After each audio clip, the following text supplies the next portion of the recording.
My name is Jeff Anderson, and I stand here this morning with and on behalf of a very courageous survivor, John Bellocchio, who this morning filed this federal case, in federal district court in New York City against the Vatican. Good morning, this is John Bellocchio. And John, we are going to play a brief clip from the press conference we did last week in Newark, where you addressed why you took that action and why you're taking this action here today.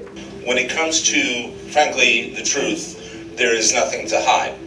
When we are shining light forward on what truly amounts to darkness, there is nothing wrong with owning the fact that you can guide that light, and that is exactly why I have chosen to do this, because it is time that they own, claim, and acknowledge their sins and clean the house from the top down. This is the first time that any case against the Vatican involves a direct report to the Pope and to the Vatican before this survivor, John, was sexually abused as a child. No other case has had that. This is the first time that has happened. We've now learned that in 1988, a courageous survivor was at the Vatican, at the Holy See, and made a report to Pope John Paul II, told him directly that Cardinal McCarrick had sexually abused him as a kid. Tragically, they did nothing. 7 years later, John, sexually abused as a kid by McCarrick. It's the first time that there is a direct report to the Vatican that predates the abuse of any of the survivors. The change absolutely has to come from the top.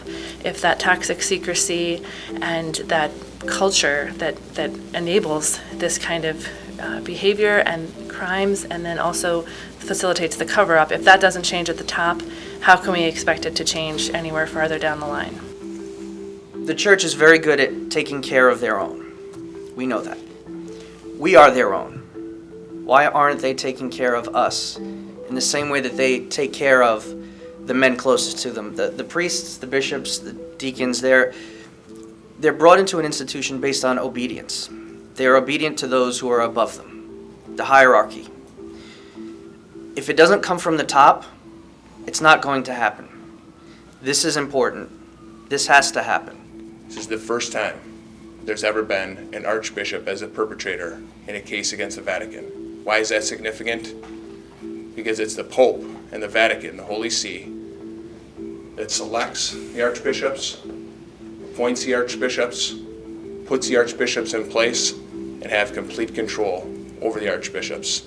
That's why this case is so much different, and why we are so confident that this will be the first time that the Holy See, the Vatican, and the Pope are held accountable. Every practice employed across America by the Roman Catholic Church is under the direction and the guidance and the mandates issued by the current and past popes. And it is the Vatican that is the source of the problem, the source of the crisis, and until the source is cleansed and cleaned and required to become truthful and transparent, the problem and the peril exists in real time. The reality is very simple. The Catholic Church can do better, should do better, and must do better to protect the children in its care. And if the Catholic Church wants to have a future filled with young people, it is time for eloquence of action and an end to eloquence of words.